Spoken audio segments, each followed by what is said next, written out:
Buen día, buenos días. Soy Juan Velázquez, profesor de Derecho Internacional Privado de la Universidad del País Vasco, en San Sebastián, España, en Europa. Y les agradezco mucho esta invitación a participar como palestrante en este evento.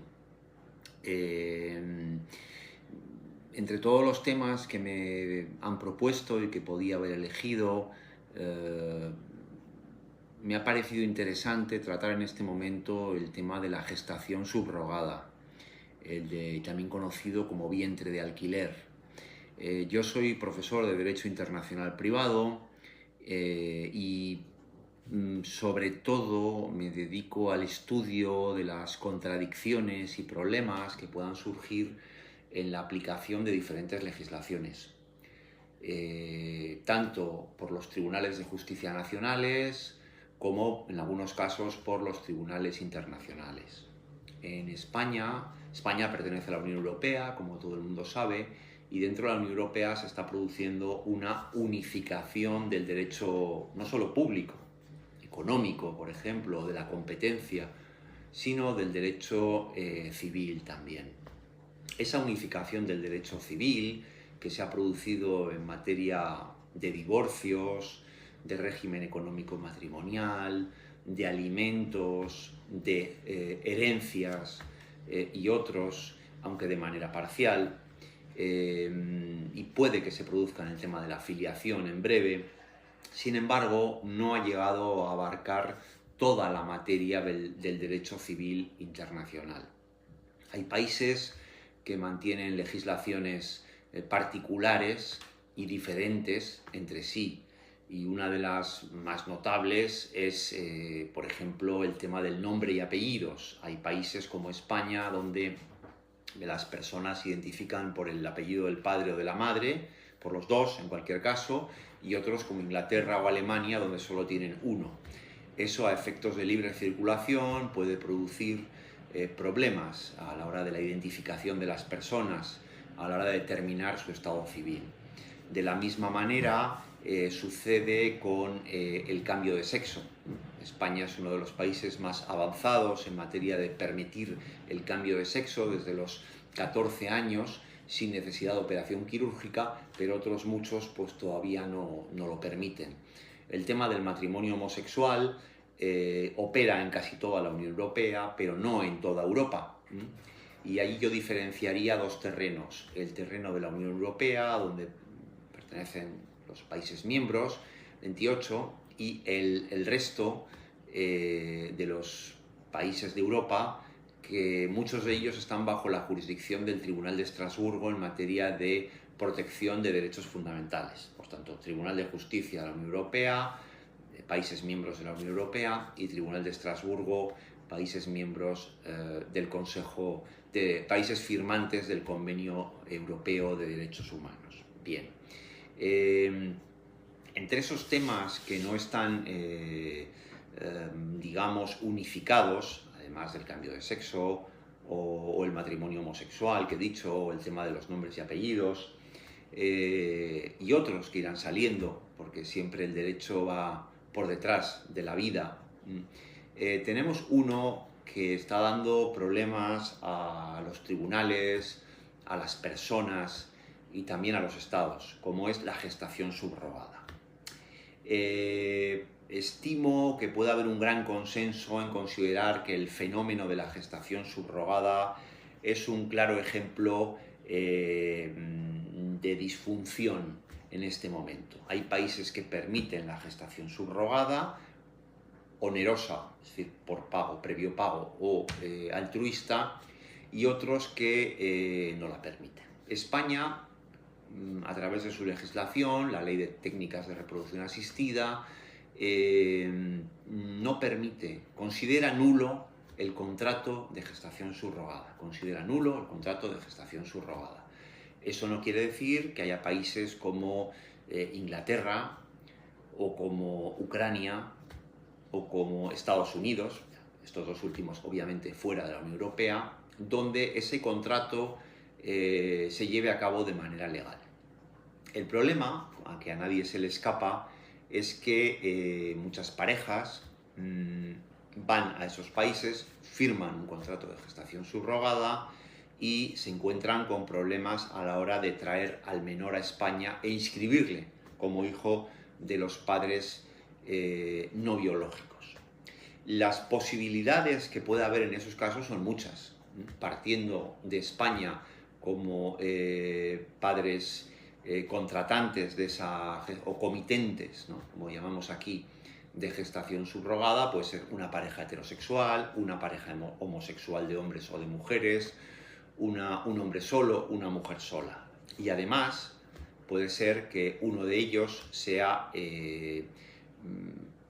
aporte material genético al embarazo, a la gestación, a la fecundación, o no lo aporte. Con lo cual, las soluciones que han ido dando los tribunales desde 2010, donde se plantea por primera vez en España el asunto en sede judicial, son muy variadas. A nadie se le oculta que este es un tema, como ocurrirá en Brasil, como ocurrirá en toda América, como ocurrirá en todo el mundo, que desata mucha polémica social, moral, ideológica. Y la moralidad, la ideología, impregna el sentir de la población, el sentir de los partidos políticos que hacen las leyes, y por tanto eso hace que los temas polémicos sean muy contrastados entre gente que está a favor y gente en contra. En concreto, los movimientos feministas en España, en Europa, son radicalmente contrarios a este contrato de gestación subrogada, y lo mismo sucede con los movimientos más radicales de derecha o la Iglesia Católica. Por otra parte, no se puede dar la espalda al fenómeno porque se sigue produciendo. La trascendencia también es económica. Se cifra en 14.000 millones de dólares la cifra de este negocio en 2022, y se prevé que para 2032 se pueda alcanzar los 129.000 millones de dólares. El tema ha sido analizado desde muchos puntos de vista, desde el momento en que estados como España lo consideran nulo, y otros de la Unión Europea, y otros como California en Estados Unidos, algunos estados de México como Sinaloa y Tabasco, o Portugal incluso, solo gratuita, permiten esa gestación.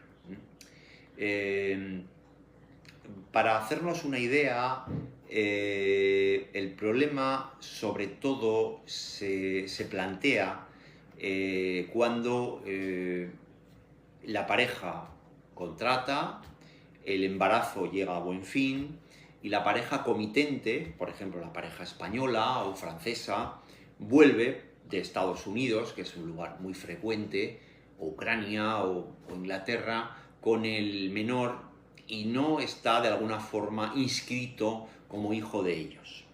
En el momento de intentar inscribirlo, se produce el rechazo por parte de los tribunales españoles, o franceses, o alemanes, o italianos, ¿no?, que tampoco lo permiten. Entonces, vía recurso, el tema llega a los tribunales superiores, y en algunas ocasiones, como vamos a ver a continuación, eso ha llegado a obligar a pronunciarse al Tribunal de Justicia de Luxemburgo, al Tribunal de Justicia de la Unión Europea, y también al Tribunal Europeo de Derechos Humanos de Estrasburgo, que estudia las violaciones o faltas de protección del ejercicio de derechos fundamentales recogidos en el Convenio Europeo de Derechos Humanos, como es el artículo 8, el respeto a la vida privada y a la vida familiar, sobre todo a la vida familiar. En esas circunstancias estábamos. En España existía una opinión contraria a permitir la inscripción de menores producto de la gestación subrogada, cuando en el año 2014 el Tribunal Europeo de Derechos Humanos de Estrasburgo dicta dos decisiones, una de 2014 y otra de 2015. Es el caso Menesson contra Francia, de 26 de junio de 2014, y Lavasset contra Francia, de 27 de enero de 2015.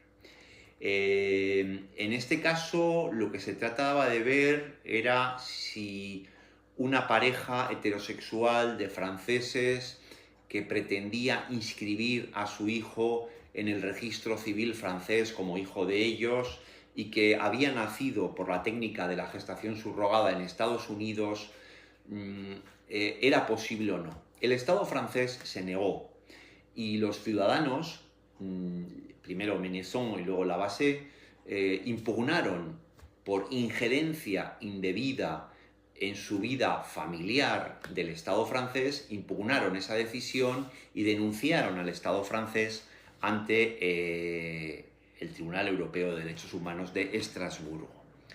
En este caso, como en todas las decisiones, el Tribunal Europeo de Derechos Humanos tuvo que analizar si estaba justificada esa injerencia por los motivos que alegaba el Estado francés, que son los motivos que alegan muchos estados de la Unión Europea, como España, para impedir el reconocimiento o la inscripción de filiaciones nacidas por esta técnica. Los motivos eran pues, la seguridad nacional, la seguridad pública, el bienestar económico, la defensa del orden y la prevención de las infracciones penales, la protección de la salud o de la moral, o la protección de los derechos y libertades. El Tribunal Europeo de Derechos Humanos por primera vez se enfrentó a esta cuestión en estas dos decisiones, cuyo supuesto es prácticamente idéntico. Se trataba de 3 niñas, 2 en el caso de Menesson y 1 en el caso de Lavasseur, que habían nacido por gestación subrogada en Estados Unidos, como he dicho, y con que los tribunales franceses niegan la inscripción registral. Es decir, se priva a las menores de la misma identidad jurídica, filiación, nombre y apellidos y derechos sucesorios por ascendencia directa de los que disfrutaba en Estados Unidos. Es decir, en Estados Unidos estas niñas eran hijas de los padres comitentes, no de la madre biológica. En cambio, al llegar a Francia ya no se les considera hijos y por tanto de esos padres comitentes y por tanto no tienen derecho a sucesión y no tienen esa conexión de filiación con sus padres. El Estado francés se cierra en banda y dice que son contratos nulos, lo mismo que sucede en España, y niega esa inscripción registral. Permite la adopción, pero niega la inscripción registral. El Tribunal Europeo de Derechos Humanos confirma finalmente que existió una injerencia exagerada y no justificada de los poderes públicos en el ejercicio del derecho al respeto a la vida familiar y privada, y lo que se trata de ver es si estaba justificada. Injerencia ha habido, es decir, el Estado no ha permitido la inscripción registral. Bien. Sobre este particular, el tribunal distingue entre el derecho al respeto a la vida familiar de los padres y del menor. Respeto al derecho a la vida familiar de los padres y del menor.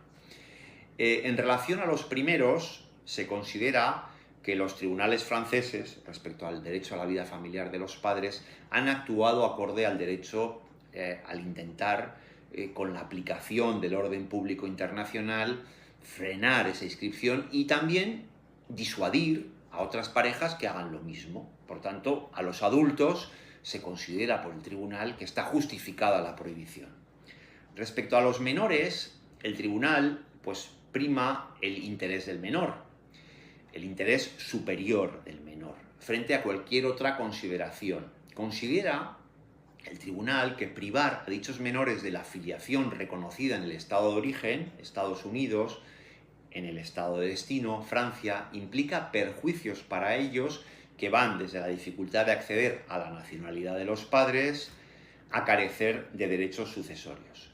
Por tanto, el Tribunal Europeo de Derechos Humanos limita esa excepción de orden público que ponen los estados, todos los estados del mundo, a las decisiones judiciales extranjeras que no quieren aceptar y frena esa excepción de orden público en los casos en los que, exclusivamente en los casos en los que el menor ha sido objeto de comercio, es decir, en los que ha habido un pago de dinero a la madre engañada y que presentó un consentimiento no informado o que vendió sus servicios exclusivamente con ánimo de lucro.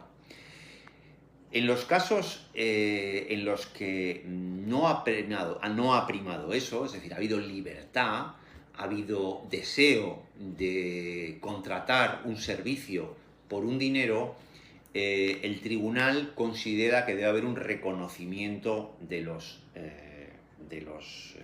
la afiliación de los menores. Lo que no puede hacer el tribunal es obligar a los estados a cambiar la legislación, pero lo que hace es interponer el interés superior del menor y llevar al reconocimiento de la afiliación, primando el interés del menor, salvo que haya habido explotación de la madre. Esa es la primera decisión, las primeras dos decisiones donde se abre un camino para conseguir que los menores nacidos por gestación subrogada sean inscritos en el país de origen de los padres comitentes. Son parejas heterosexuales que han acudido a Estados Unidos, han firmado un contrato y a la vuelta se encuentran con esa negativa. Existen otras decisiones del Tribunal de Derechos Humanos posteriores, como el caso Foulon y Bouvet, de 21 de octubre de 2016, o la Boisguy contra Francia también, de 19 de enero de 2017.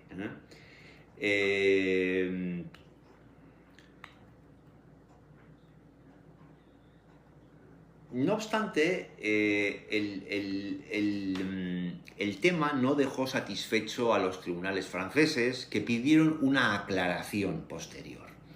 Esa aclaración, dictada por el Tribunal Supremo francés, por la Cour de Casación, que diríamos propiamente, planteó dos preguntas aclaratorias sobre su sentencia al Tribunal de los Derechos Humanos. La solución es diferente si ha habido embarazo con aporte genético de la madre de alquiler, es decir, si los gametos son de la madre de alquiler o de la madre comitente.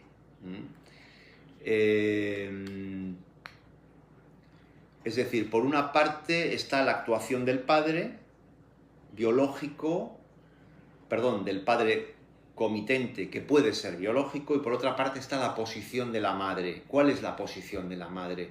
Es decir, la madre comitente no aporta material genético y es madre considerada madre biológica en detrimento de la verdadera madre.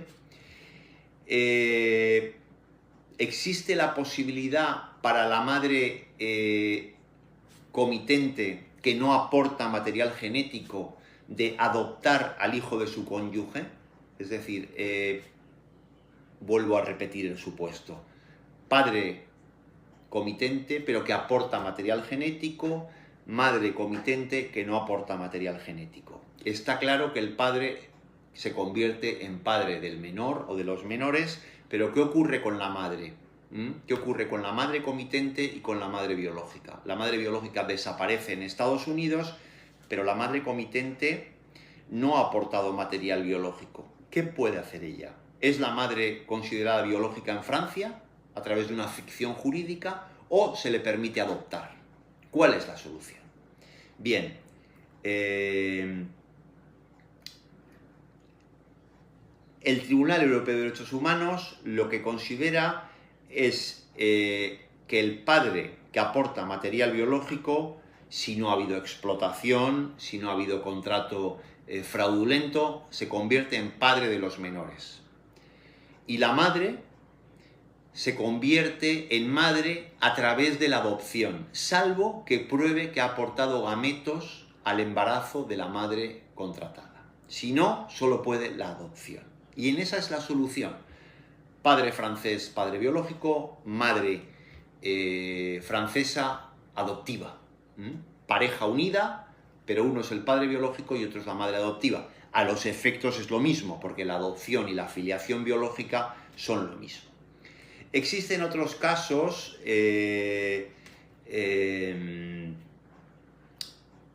voy a repasar brevemente, este ha sido el más importante.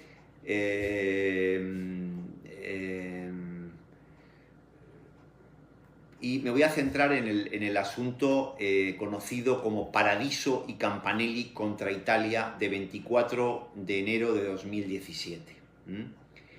Este es el caso de un menor nacido en Rusia y que contratado por una pareja italiana que contrata a una madre rusa que da a luz a un menor. Bien. Cuando los padres vuelven, el Estado italiano prohíbe la inscripción del menor. ¿Por qué prohíbe la inscripción del menor? Es un menor de 9 meses que no ha convivido con ellos mucho porque lo fueron a recoger a Rusia cuando ya tenía 9 meses, pero sobre todo ellos alegan que habían aportado material biológico cuando no lo prueban. No hay prueba de material biológico por los padres comitentes. Entonces, el Estado italiano rechaza la inscripción del menor y pone el menor a custodia de los servicios sociales italianos. Hay una gran diferencia, es decir, en este caso se les priva del menor y se les deniega el reconocimiento de la relación paterno-filial establecida en el extranjero. Pero no hay posibilidad no hay material biológico probado o aporte de material biológico por parte de los demandantes. Tampoco se permite a los demandantes adoptar a ese menor.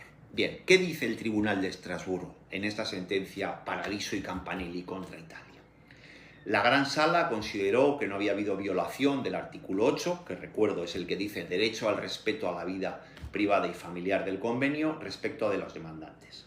Según la Gran Sala, primero, no existió una vida familiar de los demandantes y el menor, teniendo en cuenta la ausencia de todo vínculo biológico que no han podido probar y la corta relación del menor con ellos, porque el menor nace y ellos van a recogerle a Rusia cuando tiene 9 meses. Existe un proyecto de vida, existe un deseo de ser padres, pero el tribunal considera que las medidas del Estado italiano no violan, no hay una injerencia no justificada en la vida de ni de los mayores, ni sobre todo de los menores, porque recordemos que lo que hace el tribunal es diferenciar injerencia en la vida de los padres, injerencia en la vida del menor. En el caso francés ha habido injerencia en la vida del menor, al que se le privó de derechos sucesorios, derecho al nombre y apellidos, derecho a filiación, injustificadamente. En este caso, el tribunal es duro. No hay vínculos biológicos, no hay relación de hecho padres-hijo y, por tanto, no se le permite inscribir esa relación de filiación. No se oculta la claudicante relación que en Rusia ellos serían padres porque ese contrato es válido y en Italia no son padres de ese menor. También la Gran Sala consideró, eso ya es una cosa muy subjetiva, que los tribunales italianos habían considerado justamente que el menor no sufriría ningún grave daño grave o irreparable porque habían conseguido un justo equilibrio entre los intereses en juego. Es decir, el menor se va a unos servicios sociales y se da en adopción a una familia, con lo cual consideraban que ese menor, que ya había nacido por esa técnica que es nula en Italia, iba a tener una vida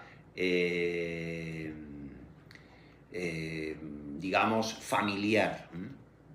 Ha habido muchos asuntos en Francia, sobre todo entre Francia, los primeros se dieron entre ciudadanos franceses contra el Estado francés. Por ejemplo, por citar uno, el caso de contra Francia de 16 de julio de 2020, en el que, bueno, la negativa a inscribir en el registro francés de una menor nacida en el extranjero por un contrato de gestación subrogada, en la que en el certificado se designaba como madre a la madre de intención, que también era la madre biológica. La menor nació en Ucrania en 2012, su certificado de nacimiento expedido en Kiev, capital de Ucrania, designaba a la primera demandante como madre y al segundo demandante como padre, sin mencionar a la mujer que había dado a luz al menor. Entonces ahí se produce que los dos primeros demandantes, marido y mujer, y la menor, denunciaron la violación del derecho del menor al respeto a su vida privada y familiar. Pero el tribunal consideró que no se había violado el artículo 8, porque al negarse a inscribir los datos en el registro civil, existía una madre biológica que tenía un deseo de ser madre de la menor. Es decir, la madre biológica no había rechazado a la menor, sino que quería ser madre. Por tanto, había dos intereses en presencia y primó el interés de la madre biológica contratada, y lo único que pudo hacer el padre es figurar como padre biológico, un sinsentido en la práctica, porque no hay ninguna relación más que mercantil entre madre biológica y padre biológico. Pero el padre biológico es el contratante. ¿Y dónde queda la madre francesa que también ha contratado y no es madre biológica? Caso difícil, caso difícil. Hay muchos otros casos, por ejemplo, el caso Valdis Folkdodir contra Islandia, de 18 de mayo de 2021, donde el tribunal consideró que no se había violado el artículo 8 por considerar que a pesar de la falta de un vínculo biológico entre los demandantes, había habido vínculo familiar en la relación. En fin, aquí el caso es que era un caso mucho más complejo, porque eran dos mujeres que habían contratado con otra en Estados Unidos, pero luego ya se divorcian. Y el menor convive con una y luego con otra. Cuando ya no se puede prorrogar la convivencia, el menor tiene que quedarse con una de ellas, con lo cual se le priva a otra de la maternidad. En fin, es que los casos son muy complejos y se complejizan mucho, sobre todo porque el modelo de familia en la Unión Europea es muy complejo en el sentido de variado, entonces no se puede hacer siempre. Por resumir un poco hay algunas más sentencias. La última, creo recordar, es es contra Dinamarca, del año 2022, y en ese caso sí se da la razón a los padres. Perdón, la última sentencia es de Italia, contra Italia, de 31 de agosto de 2023, la última que he encontrado, 31 de agosto de 2023.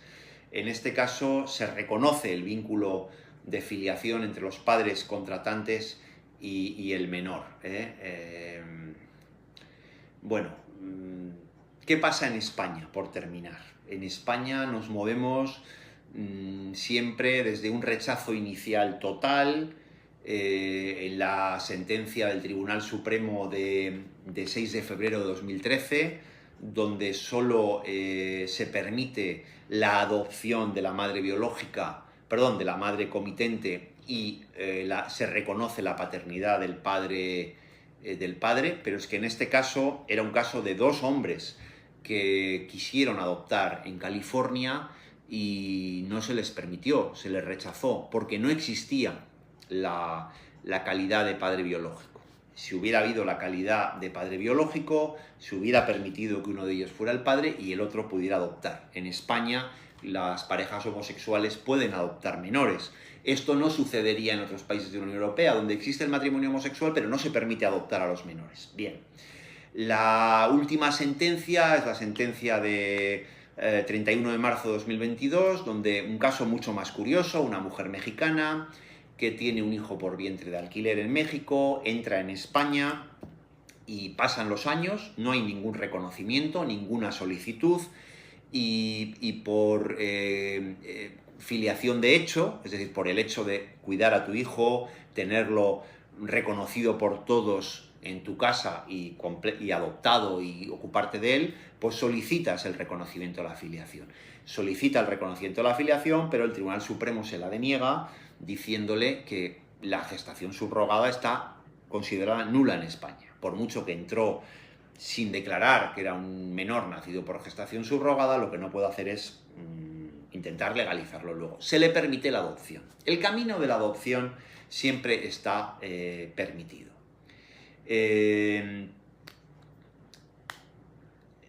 Lo mismo dice el Tribunal Constitucional, con lo cual en esas sentencias no tenemos nada que hacer, lo único que se permite es, se reconoce al padre biológico y a la madre, si no es biológica se le permite la adopción, siempre y cuando no haya habido una explotación reconocida, y con esto podríamos llegar a una serie de conclusiones para terminar. Estamos ante la cuestión del derecho de familia, a mi juicio, más controvertida de nuestro tiempo, donde los intereses en presencia parecen difícilmente conciliables y con visos de que esta situación perdure a expensas de que los criterios jurisprudenciales vayan cambiando sus interpretaciones. La existencia de diferentes posiciones nacionales sobre la cuestión no ayuda y nos sitúa ante un tema clave para el derecho internacional privado, donde el rechazo al reconocimiento de decisiones extranjeras sobre dicha filiación por gestación subrogada en base a criterios de orden público ha dado paso a otros criterios jurisprudenciales que permiten, como he dicho, el reconocimiento de esa gestación subrogada si se prueba que el padre contratante es biológico y la madre o su pareja puede adoptar. Eso sucede lo mismo en parejas homosexuales en España, de dos hombres, de dos mujeres o heterosexuales. Es evidente que hay muchos intereses en presencia en la cuestión y que la mayoría de los ordenamientos nacionales se parte de una nulidad de los contratos de gestación subrogada porque suponen una mercantilización de la filiación y una explotación de las mujeres de países más desfavorecidos. No obstante, una vez nacido el menor y ante el deseo de los padres contratantes de legalizar dicha relación de filiación, los tribunales tienen que dar una solución acorde con la legalidad para que los menores no resulten perjudicados. Y es ahí donde estamos intentando los tribunales dar una solución. Frente al rechazo de la legislación, los tribunales, en atención al interés superior del menor, se ven dando soluciones. Y la solución más factible es esa, la que permitir la adopción del miembro de la pareja que no ha aportado material biológico, aunque en esos casos puede haber múltiples situaciones, como una pareja que en el proceso se divorcia y uno de ellos sale perjudicado porque no es madre o padre de los menores y el otro se queda con la filiación exclusiva frente a un proyecto vital que hubo. Recordemos el caso de las dos mujeres islandesas. Una de ellas aportó material biológico, la otra no, y por la tardanza en el proceso de regularización se produce un divorcio y una de ellas no tiene vínculo jurídico con los que eran su proyecto vital. Y tampoco hay que olvidar que uno puede ser padre en un país, por ejemplo en Estados Unidos, en Ucrania, en Rusia, en Inglaterra, y no ser padre o madre, o padre y madre, en España, Italia, Francia o Alemania. También es evidente que la existencia, y por último, dos cosas, en los espacios donde hay un tribunal que interpreta la normativa de derechos humanos, como es Europa, el Tribunal Europeo de Derechos Humanos, llegar a acuerdos, llegar a suavizar la legislación es importante. Es importante tener un tribunal supranacional que interpreta la legislación de derechos humanos y que da soluciones coherentes y uniformes en aquellos casos en que las legislaciones de los estados son diferentes. Y por eso el Tribunal de Justicia de la Unión Europea, que no hemos visto ninguna decisión hoy, solo hemos visto de Estrasburgo, aporta soluciones reales. El debate jurídico está más abierto que nunca y no consideramos que la posibilidad de un convenio de derecho uniforme sea viable. Es decir, en La Haya sí hay una labor de crear un convenio de La Haya, que es la Conferencia de La Haya, el principal órgano mundial creador de convenios de derecho internacional privado, pero no creemos que se estén dando pasos acelerados. No parece que lleguemos a un convenio uniforme que uniformice las condiciones, que diga, por ejemplo, bueno, cada Estado puede legislar en materia de gestación subrogada lo que quiera, pero el interés del menor hay que salvaguardarlo, y una de las maneras es que el miembro de la pareja que aporta material biológico sea considerado padre, si no ha habido explotación, si no ha habido mercantilización, si no ha habido posición de superioridad, y el otro miembro que no aporta material biológico pueda adoptar. No es la solución perfecta, pero es la que tenemos ahora mismo en Europa, y yo creo que no es mala a efectos de exportarla quizá a otros países. Pero me gustaría, sobre todo, recibir vuestros inputs. Perdón por no conseguir expresarme en portugués. Yo he viajado mucho a su país, participo en proyectos de investigación, he publicado en algunas revistas importantes de su país, admiro mucho la capacidad de creación legislativa, de nervio, de interpretación jurisprudencial que tienen los tribunales brasileños, y sobre todo me siento afectivamente muy unido a ese país, porque he dirigido alguna tesis de la que me siento muy orgulloso. Y en ese sentido quiero agradecer a Fabrizio Germano Alves la invitación, como siempre, a participar en este evento, y quedo a vuestra disposición para recibir las consultas, dudas, apreciaciones que consideráis importante. A través de Fabrizio Germano Alves podéis hacerlas llegar, les puedo dar mi email. Muchísimas gracias de verdad, de corazón, un saludo. Gracias.